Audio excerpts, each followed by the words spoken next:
Hey, everybody, and welcome to this week's Bear Facts Friday. I am so glad that you were able to join us. Once again, we're going to filter the information, or I'm going to try to. Mark's going to give you some perspective, and Lisa, as always, offering her words of wisdom. So this week, I thought this exceptionally handsome fella, I'm talking about the man on the right there, myself, and then the other guy. I thought I'd put his picture up. Most people probably would not recognize him, but that is Jonas Salk, who discovered the vaccine for polio, roughly, I don't know, about 70 years ago now. And the big news of this week, what to take away, is there has been some progress with a couple of companies pursuing the vaccine. So we're looking for our next Jonas Salk, and hopefully that will be here before too long.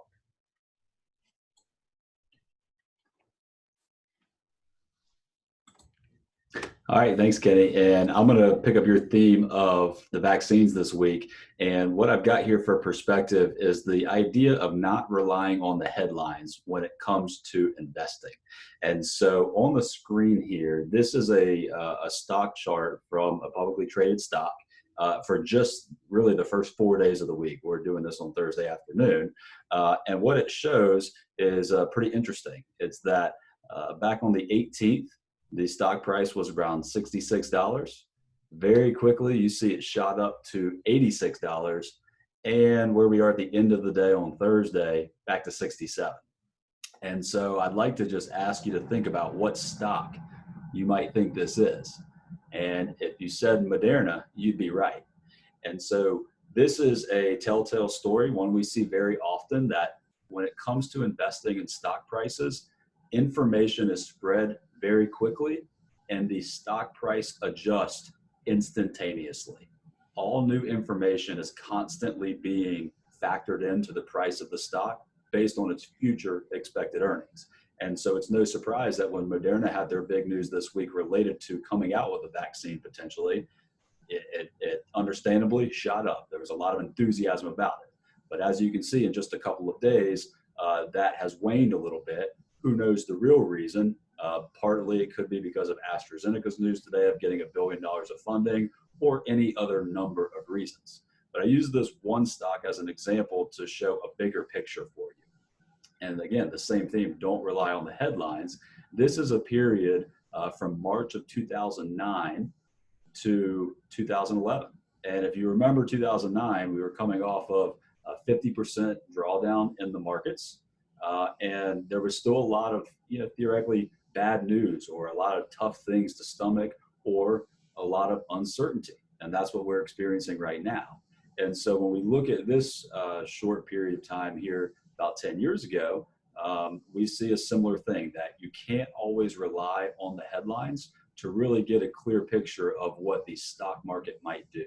And that is very, very true right now. We're not sure what's going to happen tomorrow or next week or next month. And if you are overly relying on the headlines, you might find yourself in trouble with that.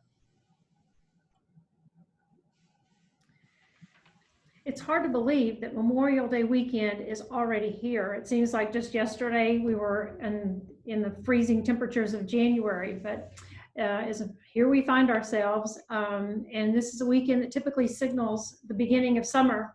But Memorial Day itself is a little bit more than that. So I thought I would bring you some of the little of the history of Memorial Day. The Who. Memorial Day was actually born out of necessity. After the Civil War, a very battered United States was faced with the task of burying and honoring the more than 620,000 soldiers who had died in the single bloodiest military conflict in American history. The When.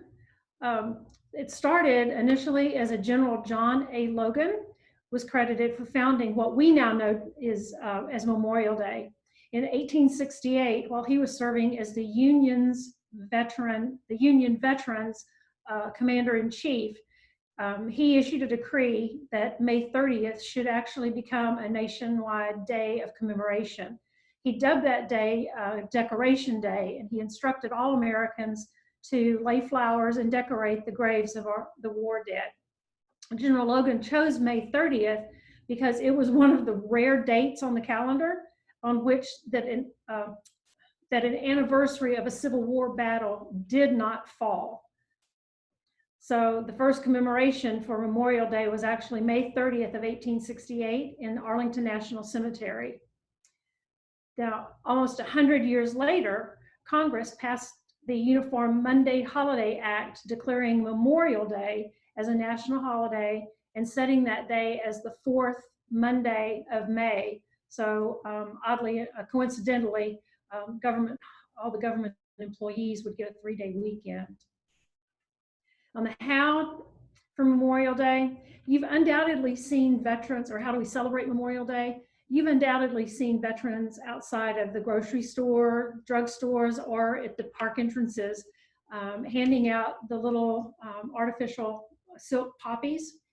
And these poppies became a national symbol of tribute to all who died in a war, beginning back in the spring of 1915. There was a Canadian Lieutenant Colonel, John McCrae, who was serving as a brigade surgeon in the area north of northern Belgium called Flanders. He was inspired by a cluster of poppies that were growing in a field in which a lot of their soldiers had been buried in earlier months.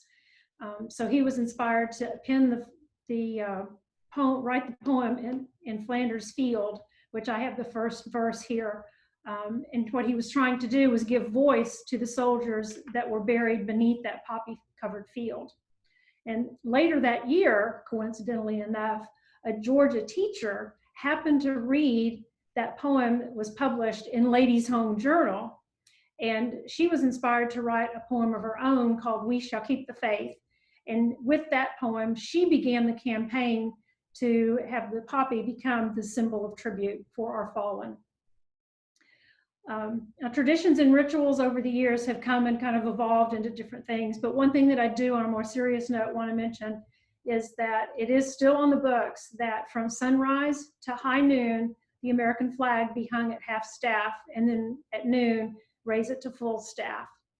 And since the year 2000, Congress has also passed legislation encouraging Americans to pause for a national moment of silence and remembrance at 3 o'clock your local time. So this weekend, while you are enjoying your backyard barbecues and looking forward, making plans for all of your summer summer activities, on Monday, do take time out to remember your fallen and the men that have undoubtedly been a part of your family somehow or your life in some history. In my family, we will be honoring and remembering my Uncle Mac, who was my brother's only brother, who was killed in action 23 days before the war ended outside of Dessau, Germany. So we are very proud of his service and are feel very fortunate that he blessed our lives for the time that he did. So have a wonderful Memorial Day weekend, and please be safe.